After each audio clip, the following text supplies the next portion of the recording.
This tutorial will explain how to use the index match function in Excel to connect data from different tables. Index match can be used in the place of the VLOOKUP function and can be used to search vertically, horizontally, and in reverse. First, select an empty cell and type equals index open parentheses.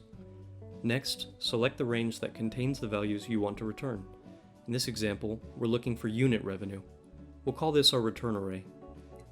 To prevent your lookup range from changing, lock the selection by holding the Fn key and clicking F4, or simply add $signs to the range in your formula.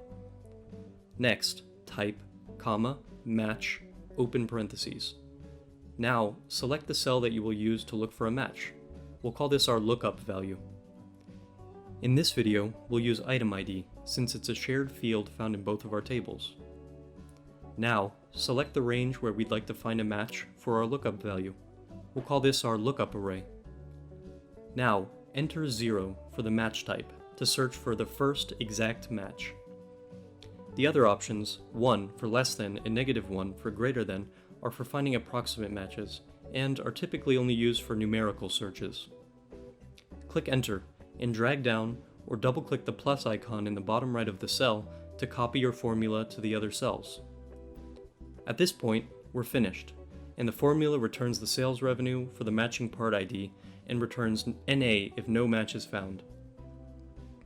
If you would like to remove the NA error, simply select the original cell, select the space after the equal sign, and type if error, open parentheses, then go to the end of the equation and type, comma, no match found in quotation marks. And that's it. Click the bell icon if you want to see more short tutorials like this one, and be sure to comment if you have any videos that you'd like to see in the future. See you next time.